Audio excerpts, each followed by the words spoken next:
Hey, what's going on, guys? So in this two-part video series, we're going to cover range belts. Now, there are a lot of range belts out there. There's all kinds of, weird systems out there. There's like the double belt systems, there's the padded belt systems, there's duty belts, there's tactical belts. But in this video series, we're going to cover two types of belts, and it's really the two types of belts that I run. Okay, so this week we're going to cover the double belt system. If you've never heard of the double belt system, it includes an inner belt, which is mainly Velcro, right? So you have this Velcro portion right here. And this is mainly an EDC belt. That's the inner part of that belt. It goes in through your belt loops, and and so this is what the outer belt attaches to. And then you have the outer belt. Now, the one I have, for example, is the one from Blue Alpha Gear. So this is the double belt rig system from Blue Alpha Gear. As you can see, this is my setup on this belt. We'll get more into this, but I just wanted to show you guys. See, there's the other portion of it, the Velcro that attaches to the loop portion of the EDC belt. Like any other double belt, these things are made to be worn together. Now, like I said, there's a lot of range belts out there. There is, in fact, a lot of double belt systems out there as well. But I'm going to tell you why I chose the Blue Alpha Gear double belt rig for myself. There's a lot of little things that went into this belt that I really like. So starting off with the EDC belt. Now, if you ever owned one of these, a lot of EDC belts are actually made to be very flimsy, okay? This inner belt from Blue Alpha Gear is actually very sturdy. It's a double stitched belt. That means it's not flimsy. It has a lot of material right there, as you can see. So it has that double stitching, as you can see right there. Now, most inner belts look like this. Single stitching, very flimsy, and I don't like this. I don't like it because when I'm drawing from an EDC belt, I don't want my holster coming out of my pants. I don't want my pants coming up. I don't want this to be flimsy. I want it to be nice and sturdy so I can have an easy draw of whatever I'm drawing. Magazine, knife, weapon, whatever it is, right? But that's why I like this. That's one reason why I like this Blue Alpha Gear inner belt, because of the double stitching and how sturdy it is, right? How stiff. Now, going to the outer belt is also double stitched. It's also very stiff, as you can see right here. You see that double stitching? You can see it. So this is a stiff belt, and it's really sturdy. Like when this goes on your waist, it's staying put, right? And it definitely, when it grasps onto the inner belt, it's not going anywhere. What I really like about this belt, though, versus some of the other belts out there, is how they designed the face of this belt. Notice that it has this half-inch MOLLE webbing on the top and bottom. On most belts, when you have MOLLE, that MOLLE kind of comes out, like it skirts out a little bit. And all that excess material makes it very hard to attach anything with a standard clip on there. But what Blue Alpha Gear did was they made theirs almost as flat as the belt itself, so it's not protruding out of the belt. That way, when I put on a standard clip on this belt, there's no excess material. It has a good clasp on that belt, and it's not moving around on me or falling off when I don't need it to. Now, the double belt rig system also comes in a non-MOLLE version. So there you have the option between MOLLE and non-MOLLE. Now, let's talk about this Cobra buckle, because it's my favorite type of buckle system. It's used by all kinds of people, military, law enforcement, mountaineering. This is a serious buckle. And this is actually a load-bearing buckle, which makes this belt a load-bearing belt. So if you are doing activities like rappelling, fast roping, spy rigging for those guys that know what spy rigging is, or maybe you are doing helo ops, right? And you have to hook in your monkey tail into this D-ring. This is a load-bearing belt. So the D-ring itself is rated to 5,000 pounds, and then the Cobra belt, the Cobra buckle is rated to 4,000 pounds. That's some serious weight. So it can definitely hold you and all your gear in case you are doing those kinds of activities. Now, Blue Alpha Gear is actually made in the USA. That is like the cherry on top. As you guys can see right there, it says made in the USA. That is, for me, that means something, because a lot of the gear that we buy, in fact, I own some myself. Some of the stuff on here, the components may be made overseas. It may be constructed overseas. Who knows? Maybe it's just the materials that come from overseas. A lot of that is out there. Some of you guys might be okay with that. But I like knowing that my entire belt was made right here in the USA with materials that we got from wherever. That's not really important, but the construction of it is important, all right? And I know that it's going to last. It's quality stuff. And probably That's why some of the price points might be a little bit higher than some of the other belts that you guys might be wearing now. Let's talk about some of the considerations when dealing with a double belt system, right? What's great about a double belt system is that because it hooks onto an inner belt and that inner belt goes into the belt loops of your pants, that means that this outer belt is not going to move. It doesn't move whatsoever. It doesn't shift on you. It doesn't go up and down when you're bending over or kneeling. I mean, it just doesn't move. It's stiff. And I love that. I love that all my stuff is in one place, and 8 hours into the day on the range, it's still there. I don't have to constantly shift it back in place and this and that. But the other good thing about that is that, you know, maybe you've experienced this and maybe you haven't. When you draw a magazine quickly out of your gear or out of your belt, sometimes that belt shifts up on you, right? So, and that's the case with a lot of those padded belts. The padded belts, when I'm drawing a magazine very quickly or drawing something out of my belt, that belt almost like moves up. And every time it moves up, that means that it has more room to shift and rotate on me. Whereas with the double belt rig system, and especially from Blue Alpha Gear, that's not the case. When I draw a magazine, the belt stays put. It doesn't move up or down or shift on me, and that's good to know. Same thing when I'm drawing. If I fumble a draw, I don't drag that whole belt up with me, or if I'm stowing a magazine, I'm not pushing that belt further than I want it to sit. So what's great about this belt is that you can basically rearrange the items on this belt as you wish. I mean, with the standard clip, it's really easy. Now, if you're using MOLLE, of course, you have to interweave those straps or whatever to get it mounted and installed, and then you have to take them out, and that can be a pain. But when you have standard clips, and for some of the stuff that goes on this belt, it's very easy to rearrange these. You know, and that happens all the time. I mean, I've rearranged my belt a million times. You know, I did it overseas. You know, 1 month I was happy with the way it was set up. The next month I wasn't happy with the way it was set up because I found something in there that was really bothering me, or I found a way to improve it. So, you know, with a double belt rig system, it's easy to kind of move around stuff on that belt, especially if you don't have the MOLLE webbing version of it. Now, one thing that I really love about this outer belt and its double stitching is how it affects my holster placement. Now, it was kind of a pain to get this belt into these loops of this paddle. However, once I got it in there and once I placed it to where I wanted it, it doesn't move. This thing doesn't move. I can pull on it this way or try to shift this holster one way or the other, and it just doesn't move. What that means is that throughout the day, your holster stays right where you want it, whether you want it right there at the 3 o'clock or you want it kind of at the 2.5 or maybe back at the 4. It stays in place. It doesn't move on you, and that's a great thing to have for your holsters, depending on what kind of holster mount you have for that gun. Now, because the double belt system is actually meant to be worn on your hip, because it attaches to that belt that goes through your belt loops and your pants should be sitting on your hip, unless you like to sag your pants, the outer belt is going to sit right there on top of the inner belt. So if it is right there on your hips where it's supposed to sit, sometimes throughout the day it can kind of dig in a little bit, but that's only because maybe the accessories that you have on there are sitting right there on your hip bone. And if that's the case, maybe it just takes a little bit of replacement on the belt, shifting it up and down the belt a little bit just to kind of get it off your hip bones. So when you first switch to this double belt system from any other belt system, you have to understand that this belt system is actually meant to sit higher. It's supposed to sit on your hip bones, right there where your pants sit. And because of that, everything changes. Your draw stroke on your gun changes. The way you purchase your mags changes. The way you might access any other thing on your belt kind of changes. And so you have to retrain. Your gun's going to sit higher. Your mags are going to sit higher. Everything in general is going to sit higher. So if you were used to having that low purchase and, you know, for that draw stroke, it's going to be a higher purchase with this belt. You're not going to have to travel as far to get to that gun. That could mess you up. So really all that takes is just some retraining, some good dry fire practice, followed by some good live fire practice on the range and confirmation on the range. Now, one thing to consider when you're buying these belts is that there's a MOLLE version and a non-MOLLE version. So you have to really ask yourself, do I really need the MOLLE capability? Like, what am I installing on this belt that requires MOLLE? Because if you don't, then you're going to save some money on a non-MOLLE version. Unless you're military, law enforcement, or any other kind of person that deems they need MOLLE on their belt, don't buy the MOLLE version. However, I will tell you that what I like about the MOLLE version is that even though I don't use it, it adds a little bit of thickness to the belt. So when I'm putting on a standard clip onto this belt, it has more material to clasp onto, so that mitigates it shifting up and down the belt, which is a plus for me.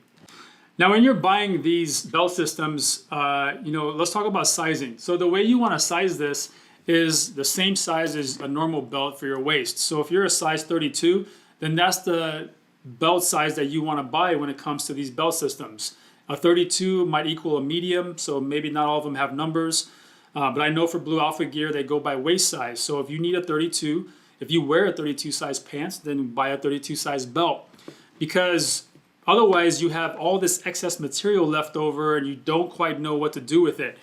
And I'll show you on this belt right now that I have excess material, and I have about 8 inches of excess material. And what I like about that is that in case I get fat, you know, I can extend it out as much as I need to. The other good thing is if I'm doing training during the winter and I'm wearing a heavy coat or a jacket or a sweater or something, then I can extend this out to kind of fit over that. Obviously, you're not going to wear your jacket over your belt. That kind of impedes everything. But you're going to wear your belt over your jacket, so you may have to extend it a little bit. So definitely buy at least your waist size when considering what size you are for these belts. I wouldn't go any bigger, and I definitely wouldn't go any smaller. So make sure that when you are buying these belts, just look at the width of the belt, okay? Read the description. This one is a 1.75 width belt. The inner is actually 1.5. So the inner is a 1.5 belt. The outer is a 1.75. That means something when you're talking about what you're actually going to carry on these belts. So you need standard 1.75 clips to fit on this belt. For your inner, you need 1.5. Don't get that mixed up. Now, on this outer belt, you can fit a 1.5 inch standard clip. It will clamp on there. However, it doesn't have a good seal. And so sometimes when you're doing, you know, physical activity and you're bumping around, that clip could bump off that belt and fall, and you have no way of retaining it. So I'll tell you that these belts are meant to be worn together. You know, I made the mistake of wearing my outer belt by itself one weekend because I actually forgot my inner belt, and so I had to just roll like that, and it was actually very discomforting. It was very frustrating because it was shifting on me. That Velcro had nothing to hook onto, and so it was constantly shifting. It was sitting like one of those old Western cowboy belts, and I didn't like it, but I ran with it. So make sure that, you know, when you're purchasing these belts, that you always have that EDC portion with you. If you're not already wearing it, I just attach mine to my belt. If I'm not wearing an EDC belt, I'll just attach it to the outer belt. That way I know I have it. Now, one of the most common questions I get from my followers is, how do you compensate for all that real estate you lose when you start clipping on stuff onto this belt? Because they're right. Every time you put another accessory on this belt, you're giving up some Velcro real estate. So what I like to do is I'll show you actually the other side of this belt. What I've done is for everything that I put on this belt, I've added Velcro to that accessory. So as you can notice here, on these belt clips here, I just added more Velcro, right? I lost a little bit of Velcro putting this on, but I regained it by buying some industrial strength Velcro from any of these stores, online maybe, and then just taping it on there, or really just using the adhesive that it comes with to put it on there. Now, this has been on here for a while, so I know it's not coming off. Obviously, when you're installing this Velcro, you don't want to go right to the range and start, you know, doing all your things. Let that sit on there for a little bit and let that adhesive really stick before you start putting it to use. But notice that I have Velcro on all 3 of these clips. On this standard clip right here, I have 2 pieces of Velcro attached. I have the hook portion that sits on the inner belt, and then because this magazine sits on the outer belt and the outer belt is the hook portion, I put the loop side on the back of that clip, as you guys can see. So now I have double attachment. I have attachment to the outer belt, I have attachment to the inner belt. And that's just a quick little enhancement that you guys can do to keep your magazines and other items secure on your belt. Now, moving back to my medical pouch, I also have industrial strength Velcro glued onto this Hypalon that this pouch is made out of. So this is actually a little bit stronger than what's on these clips. As you can see by the hook portion, they're really strong. They're going to grab that the soft Velcro on that inner belt. Now, moving on to the end of this belt, notice on here the actual manufactured Velcro ends right there at where that tab is. So this tab, that's a size tab that says 32, by the way. But I put on some more industrial strength Velcro right here. I glued it on, and that's gonna grab the belt, the inner belt. Now, even though this belt was manufactured for that Velcro to stop, I still have Velcro all around this belt, right? There's not one part of this belt that's not Velcro, as you can see that. So I needed the end of that belt to grab onto something, and that's why I put the Velcro on mine, right? So those are little enhancements that you can make to really give yourself and regain a lot of that Velcro contact that you lost by putting all these accessories on there. Whether you want to glue it on there or whether you want to take it to an alteration shop and have them sew it on there, it's up to you.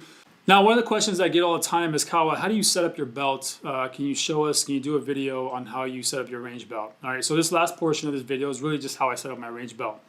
Now, starting from the get-go, what you see is my little S hook here, and I have my pig deltas on here. Now, I carry my gloves with me all the time because you never know when you need to pick up something like hot steel because it's a hot day, or you don't want to catch, a shard of that, where it's been shot, you don't want to cut yourself. But mainly because I shoot rifle too, right? So I don't wear gloves when I shoot pistol, but I definitely wear gloves when I'm shooting rifle. And if I transition to a pistol with gloves on, then that's fine. Okay, I'm confident with that. Now, moving on from there, the mag carriers that I like to use are from Wilder Tactical, okay? Because I like the bungee system.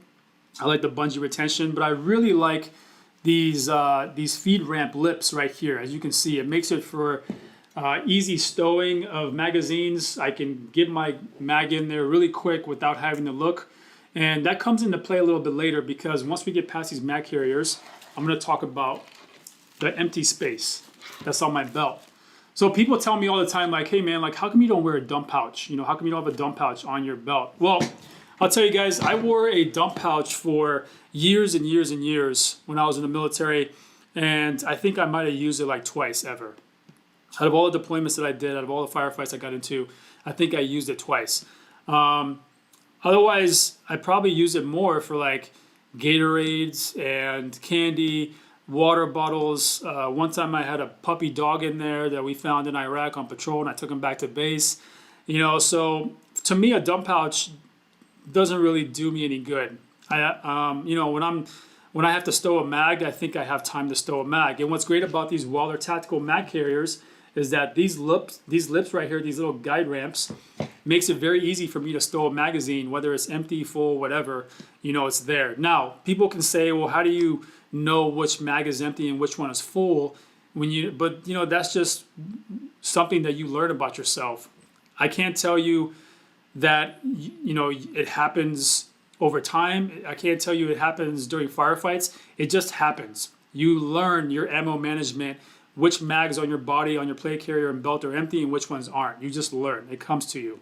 And for those guys that have been in combat, have all those years under their belt with this gear, you know what I'm talking about, right? So that's why I don't carry a dump pouch, and I'm okay with that. I don't ever really need a dump pouch. I could probably make better use of this space for something else. All right, so moving on. The medical pouch that I have is from Coyote Tactical Solutions. This is a Coyote Tactical Solutions Burrito. Now this is the older model. There's a newer one that came out that's actually enhanced and a little bit better, but I still like this one. The reason it's called a Burrito is because it has that front flap. You just grab onto that front flap, pull up, and you have access to all your contents inside your medical pouch. Okay, so I also have my medical shears. I have a tourniquet on the bottom, a cat tourniquet that is, and then I have Gorilla tape. Now people ask me, they make fun of me actually all the time, like, why are you carrying Gorilla tape? But you just never know. This Gorilla tape actually saved my finger one time from bleeding out because the band-aids just weren't sticking. And the medical tape, it wasn't really doing me any good because it was too hot and it wasn't like grasping onto itself. But Gorilla tape, you can never go wrong with that. So now I have a little bit of space here between my medical pouch and my holster. What can I do with that space? I could probably do a lot. Maybe I can add a blade. Maybe I can add something else. But the rule of thumb that I like to live by is that on my holster side, whether it's my range belt or my plate carrier, I never put anything on my holster side. I don't put, because the reason is I don't want to impede my draw, right? I don't want to hit my hand on anything. I don't want to bump up against anything when I'm going for that gun or trying to draw that gun. So the right side of my plate carrier and the right side of my range belt is free and clear of obstruction so that I can have a clean draw. And that's just a rule of thumb that I live by. You guys obviously don't have to do that. I'm just explaining to you why I have my belt set up the way I do. All right, now here is where I have a little bit of free real estate that I can do a lot with. Now here would be an ideal place for a blade. It would be an ideal place for maybe another tourniquet. Maybe I want to put another mag, pistol mag here, right? I can put a lot of stuff here. The only bad part about this part of this belt is you see where the MOLLE webbing stops. That's where the double stitching stops. So from here on, it's all single stitching, so it's a little more flimsy. So it makes me kind of concerned about really adding anything here. So if I add anything, it might not have weight. It might be something like a tourniquet, something that I can get to quickly. That's not really pulling on this belt or this portion of the belt a lot. Because again, I didn't have a lot of Velcro on here until I put that enhancement Velcro on there to grip. But we'll see. Maybe I'll add something there in the future. Now, a lot of guys ask me, what holster do you use? All right, and what holster should I get for my gun? So I'll tell you, the holster that I've ran with the longest is probably the 6354 DO ALS holster from SAFARILAND. This is by far my favorite holster.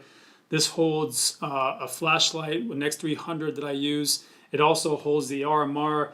Now, the mounting system that I use with this holster is the QLS, the quick locking system. And what I love about this QLS is that I can quickly take it off one range belt and put it on another range belt, as long as that range belt also has the female portion of the QLS, right? So this basically just comes onto the top, slips in, and locks in place.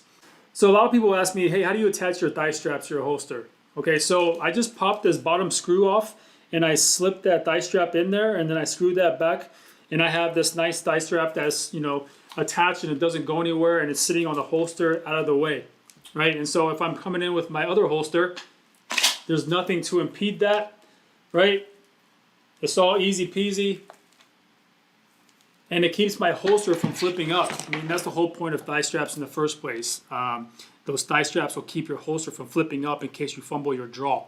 All right, guys, so with that being said, that is it for this video on the double belt rig system from Blue Alpha Gear. And a lot of this information does apply to a lot of the double belt rig systems out there. Now, I talked about why I chose Blue Alpha Gear for myself. And if you have one that's not Blue Alpha Gear, that's fine, you know. But if you get a chance to try one of these belts, then definitely try one and compare it to the one that you have. Or if you're looking for a good double belt rig system, then I would definitely go with the Blue Alpha Gear double belt rig. Now, all of these products that I mentioned are on the Musa Store. So all the links to these products will be in the description below. The only thing that will not be on there is that old burrito from Coyote Tactical Solutions. Again, we're getting the new ones in. It's not listed on the Musa Store yet. So if you're looking for that burrito, right now you can buy it at Coyote Tactical Solutions, but we will be getting it into the Musa Store very soon. SAFARILAND holsters. SAFARILAND holsters are very close to getting listed on the Musa Store. It's happening soon, so just stand by. We will basically have a SAFARILAND holster for your gun, for your light, for your kind of red dot. It's all going to be on the Musa Store. If we don't have it, then you can custom order with us. All right, guys, so that's it for this video. If you have any questions, place them in your comment section. DM me, DM the Musa Store. Otherwise, stay tuned for the next video, which covers your padded belt systems. All right, take care.